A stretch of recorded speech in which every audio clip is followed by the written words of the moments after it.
it's like where you're going to Port Harcourt and you don't have a road map or you don't know the road. You just start driving. You might end up finding yourself in Kogi. Hi, so today we're going to be talking about database design and schematics. So my name is Chidi once again, and welcome to my channel. Before I go into the nitty-gritty of the introduction of database design and schematics, I would like to share a story. So recently I got added to a project. It's a pretty good project. Like, I love the idea, and this project, I was to be a back-end engineer for the project, one of the back-end engineers writing APIs for the project. And this APIs was being built using .NET Core, Entity Framework Core, SQL Server, and all the likes in that line of framework. So, so I got added to the project. I met about 4 other back-end engineers on the project, and in the bid to understand what I'm supposed to do, I was being told by the project manager to check out my tasks on Jira, which is usually what we use for project management. So after looking through my tasks on Jira, tasks that have been assigned to me, I still found it hard understanding the scope of the project, what the backend should look like. Now, I'm the kind of software engineer that before I start a project, I should have a picture of what the database design backend should look like. So in the bid to get everything, put all the needs and bits together in my head, I reached out to the project manager and asked him to. I told him, please, could you point me to where I could find the database schematics for this project? And to my greatest surprise, he said there is none. So I asked him, okay, how do we come about creating one? At first, I was puzzled because I didn't understand how such a huge project could even start. APIs being written without a design, a schematic being put together. So I asked him further questions which he couldn't answer. So he asked me to bring my suggestions and my concerns to the stand-up, which usually hold like twice every week. So it's more like an extended stand-up. Normally stand-ups last for just 15 minutes, at least the way the agile stand-up should last. Just 15 minutes. You don't have to sit, you just have to converge at a particular location that has been agreed, and just quickly talk about what you've been up to and what you are going to do for the rest.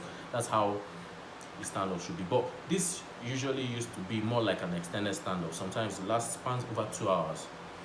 So I brought my suggestion to this next stand-up meeting where every other person was represented, including the project owners, the project supervisors, the project's coordinators, and everybody. So I asked the same question. Please, who has a detailed, who has the schematics for this project, so that I can look through it and get myself up to speed with the rest of the guys on the project at the back end. So nobody could answer the question. So one of the project sponsors spoke to me in the meeting. He said that because before I said what I said, I gave them the importance of having the schematics. So he asked every other person, do you think what Chidi is saying is good? They said yes, the schematic is very fine, but that there is none. And he asked, why is there none? Then the other backend engineers said, yes, but we asked about it, we asked for it from the onset of this project, and none was given, so we just had to start writing code. So this brings me to the introduction to database schematics. Now, before I go back to the introduction, during that discussion, we established the fact that, in fact, I couldn't understand how you could start a project without getting. It's like where I called somebody I know, well-experienced developer, and when I explained everything to him, he was like, it's like where you're going to Port Harcourt and you don't have a road map or you don't know the road, you just start driving. You might end up finding yourself in Kogi. So stuff like that. So it's like when you want to build a house and you just start putting blocks, right, without having an architect build you a design for the house, a blueprint that all the builders will have to take to achieve what you have in mind. So uh, to cut a long story short, I know I'm almost done with the story. At the end of the day, I was asked to come up with the schematics, and I told them in the meetings that this thing is necessary. This thing is something that should be there from the onset, and be ready to yank out a lot of all the things you have done, if possible, and realign with the schematics. So that is where my story ends. So, importance of software um, design. So, a database, of course, is what the name entails. Database is a container where you save your data for later retrieval. So, like when you see something like army base or police base or barracks or something, it's like where you find a lot of them, right? So, a database is a base for data, mostly. Um, Mostly, okay, we have types of databases. We have SQL Server database, we have Mongo database, we have a lot of them. But before going into the types of database, we have um, SQL and NoSQL databases. So databases are usually, um, we have more than just SQL and NoSQL database. We have GraphQL, graph databases, and quite a number of them.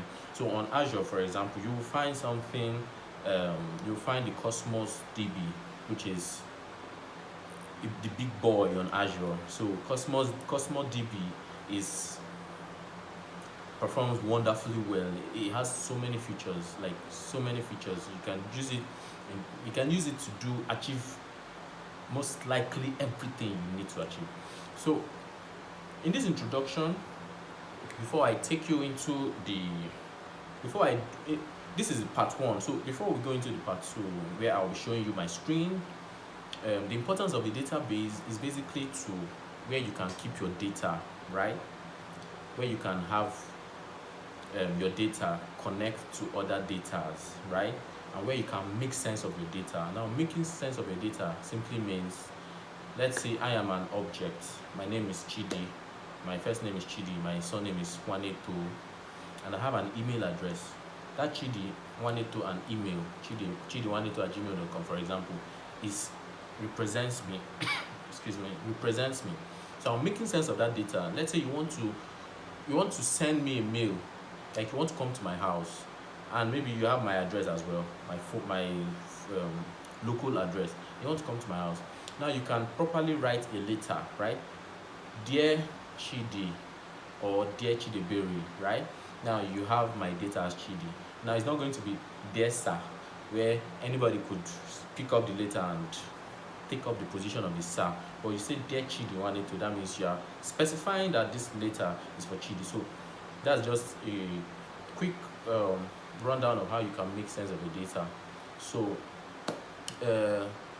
database schematics, very important. So you cannot, though you can for very small applications, but for a complex application, it looks quite unorganized when you don't have a schematic being built for your application.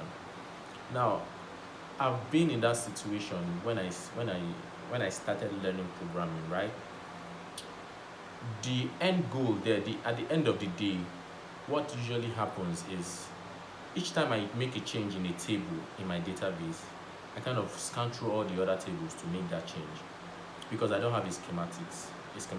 Each time I do, for referential integrity, for example, you could create a table and there is an ID part somewhere. Without a schematic, without a good database diagram, right, well thought out and planned, you might not figure out at the initial stage of creating that table that this ID is supposed to be a foreign key to another table, and vice versa.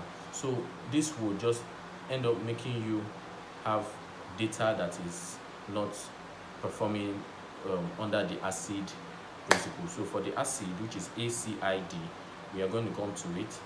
But for now, this is just a rough introduction.